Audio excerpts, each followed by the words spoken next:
Rodrigo, esse conjunto de projetos do governo que foi anunciado e coloca pressão no cupom, no Banco Central, para juros. Agora você vê o juros uma trajetória mais forte, num aperto maior. Como é que você vê isso?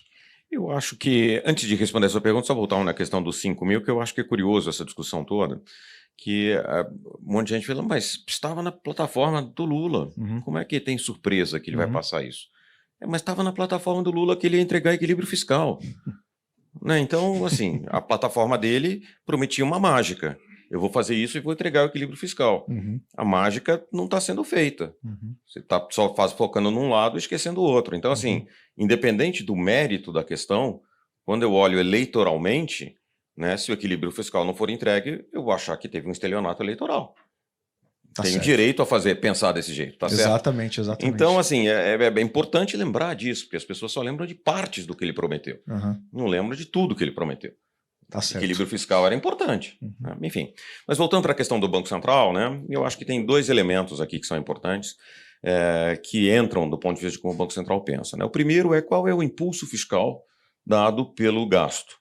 E o que a gente tem visto é que o Brasil tem sistematicamente crescido acima daquilo que todos esperavam, né, e acima daquilo que são métricas tradicionais de crescimento potencial. O que é o crescimento potencial? É, na média, né, aquilo que o país consegue crescer sem gerar gargalos de excesso de demanda e, portanto, de inflação.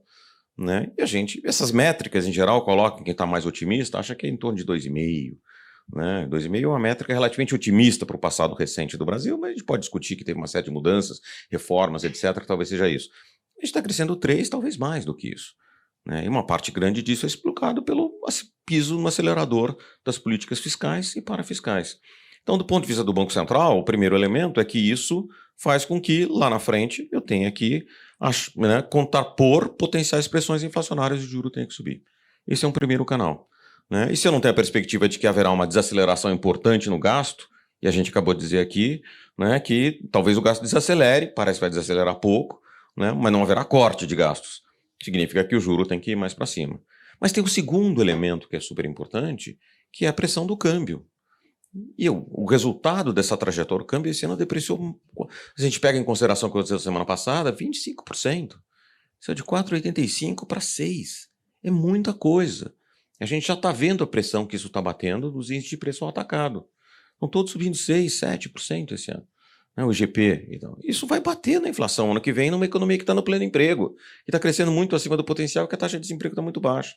Então, assim, o Banco Central tem a característica, né, política monetária, ela funciona através do tempo.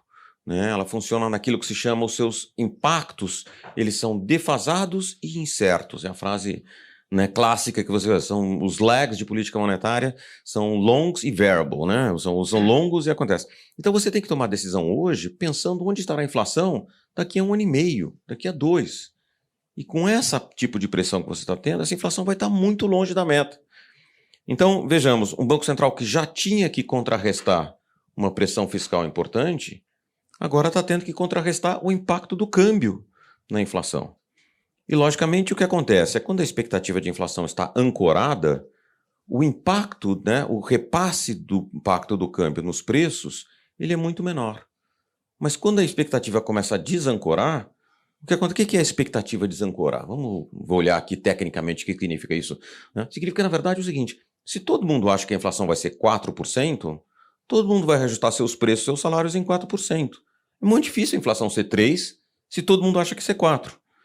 Né? Então, para o Banco Central, é muito difícil entregar a meta se as expectativas de inflação estão acima da meta. Ora, como resultado da política fiscal e do impacto do câmbio, o que está acontecendo é que a expectativa está subindo.